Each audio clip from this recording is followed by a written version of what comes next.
to infinity and beyond. So there's been tons and tons of releases. So we're going to kind of kick off with a big one. The big kind of, I would say the main video game release of the last couple of weeks was Disney Magic Worlds 2 on the 3DS. Was released last week. Matthew from the site has currently been playing it all weekend, and he'll have a review up on the site soon. I'm going to be honest, I didn't bother picking it up. I don't know, it's one of those weird games of, I've been watching the video trailers and stuff, I've not played the first one. I'm not entirely sure if it's my kind of game. I don't know if you've seen this one or played it. I haven't played it myself, but I have done the same. Went out, found some reviews, found some video gameplay of it, and it reminds me a lot of Animal Crossing, at least in basic structure. And while I really do like the Animal Crossing games, I don't need a game that I have to log into and play 15 to 20 minutes a day to get the most out of it. Yeah. And it's a 3DS game, so I know from past experience with pretty much any 3DS game, I'll be super into it for about 2 or 3 days, and then I'll probably never touch it again. So the value proposition just isn't there for me. I must admit, I was sat on the beach with the 3DS because I couldn't see Kingdom Hearts. I had that under my hat. It was the last day. I'd ran out of all my books, so I thought I'll take down the 3DS down to the beach. So I'm there underneath there with the and I took on I couldn't see the screen properly, so I ended up swapping it over for Disney Art Academy, and was spending like a good hour or so doing it. And there's that kind of thing as well. I think I very much realised is like, this is the trouble for me with mobile games of this kind of nature. It's like, these aren't really mobile games like app versions, that they're a little bit too long-winded for, and I always have this thing with these like console versions, with these like portable versions. I don't really tend to sit down and play like this the way I did when I had my Game Boy and my Game Boy Advance when I was a kid. And this is who that's aimed at. I'm gonna be, and I think this is the one thing. Maybe for like us, we're not the target audience of who they're going after. Oh yeah, we're definitely not the target audience, and that's been kind of the theme for the last couple of shows we've done. Yeah. We're like, oh yeah, they released this Disney princesses game. I'm like, fantastic. Okay. Yeah, whatever. Let's play Hitman. Yeah. But I think it is interesting, over the last, 5-6 years, mobile gaming has really moved to the phones, and we're trained now, us and the new generation and whatnot, we're trained to play mobile games in like 5 to 10 minute bursts, and that's, I think, transferring over to the Vita and the 3DS as well, where they're like, oh, you've got this 80-hour RPG that you can play through, and it's like, well, can I play it in 5-minute chunks? Yeah, this is going to take 4 years. I don't know. It's I'm gonna admit, I was expecting a Nintendo NX reveal while I was away. I know there's been some information coming out about it, sort of leaking out a little bit here and there. And I'm going to be honest. Part of me is wondering if 3DS games will be playable, if it's like backwards compatible, if it with the cards. So I'm going to be honest, I'm kind of hoping to see that kind of thing. That would, if it became backwards compatible, I probably would pick this game up on sale to have a quick look at it. I know there's also another Nintendo twin pack coming out with Olaf's Quest and Big Hero 6. That's coming out. So I think if I could play it on the big screen, but obviously the resolution so low on the 3DS. But yeah, so Disney Magic Worlds, I know Matthew's been enjoying it. I think he said there's over 100 characters, and some people are asking, does it have Zootopia and stuff in it? Well, this is like a Euro game. This is a Japanese game that was released in 2015, so it doesn't really have those newer ones in it. They just redid it.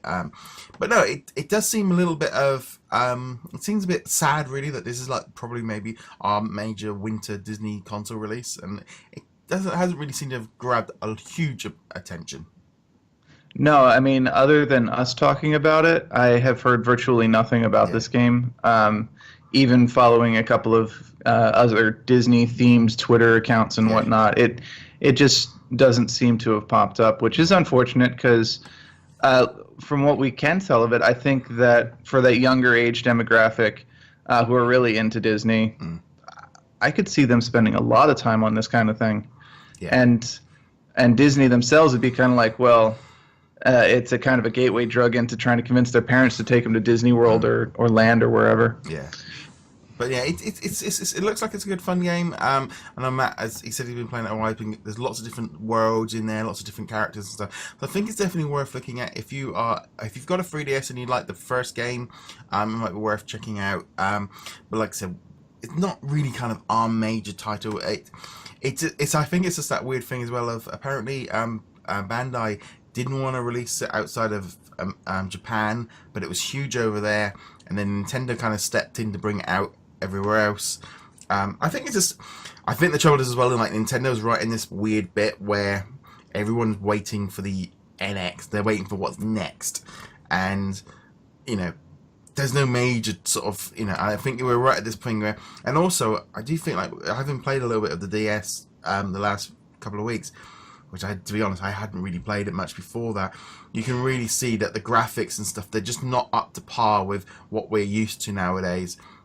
Maybe because it is an older technology. I think because, like I said, I don't tend to play my DS very, very much.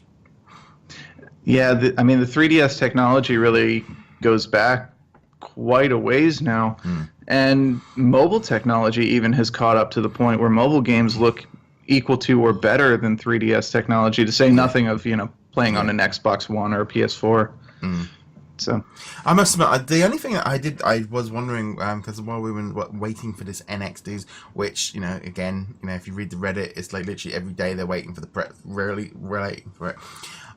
The more I still think like Nintendo is the home for like Disney games because it's the right core audience for who they're after. I'm just thinking, if this thing has a touch screen and is basically a version of an iPad, they're just going to start moving all their mobile games over to... You might not see this kind of quality. If this new NX is kind of similar to what we've seen with... like I said, with the iPads and stuff, whether or not they'll just start bringing over Disney Crossy Roads and stuff over to it, rather than making full-blown titles like... Disney Magic Kingdoms. I would be a little bit surprised if they didn't really do both. We'll see. If the infrastructure is there, we'll get an HD version of Crossy Roads or whatever. But then at the same time, they'll also be working on more, maybe not AAA, but maybe like AA or A level games, where things that they can kind of come out and say, "See, we are supporting it. Here's the Moana game or whatever." So I still think there's this kind of thing of like, I almost still feel like if they did a Disney Crossy Roads on the 3DS or thing like that, but literally did a premium version where you buy the full thing for $18-20 and you get all the levels and all the characters a year after it's released, I still think it would be a big hit on that system, and that might be where they go down the line for. But yeah, I definitely think Nintendo and Disney, as much as teamed up with Universal, apparently one of the Mario creators was at Universal taking some photographs because they're obviously working on anything.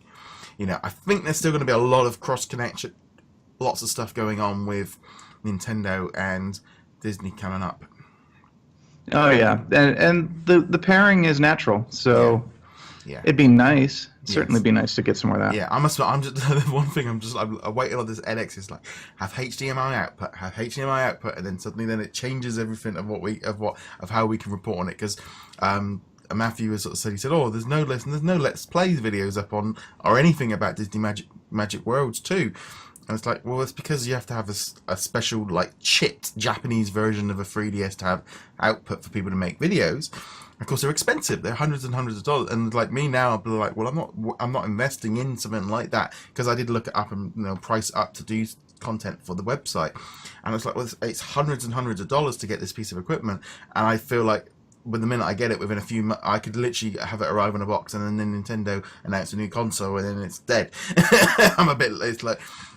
then I don't think the DS fans have been picking up the game quite as much as maybe some other if it was a new Mario Maker comes out, they would be more inclined to look at that.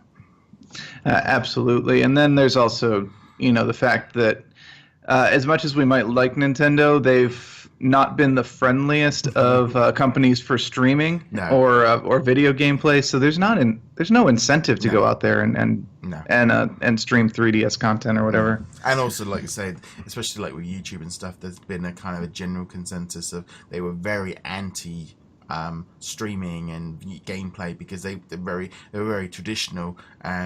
I think that will change with the NX, because I think they realise that it is now just mainstream. But no, it should be interesting to see what goes on. I'm still Disney Magic World 2 is out, so you definitely want to check that one out. But yeah, I'm kind of waiting for this NX news. I would definitely never discount how far into the sand Nintendo can bury their heads. So I love the company, I love their games, but there are definitely some things where you're just kind of like, guys, it's almost 2017. Yeah. Streaming is a thing. Just let it happen. I must admit, I can't wait for that little NES classic that people are going to be going nuts over putting up that over that one when that comes out. I just can't believe it's 2016 and the big Christmas thing that everyone wants from Nintendo is a NES. It's just like... I want to share with my hypothetical children the absolute pain of 1980s video game difficulty. Yes. Because I made up my Christmas list and I put down, like, for my wife, I said, well, I wouldn't mind a NES Classic. And then I was just going, I got like all the Marios on my Wii underneath the thing there I've got on the virtual console. I can play them right now. I could download the ROMs. Why do I want this? But I still want it.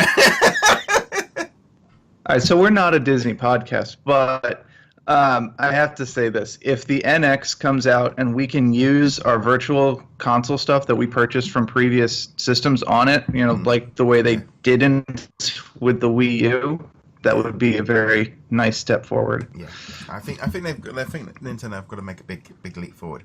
Well, anyway, let's jump on to some other news.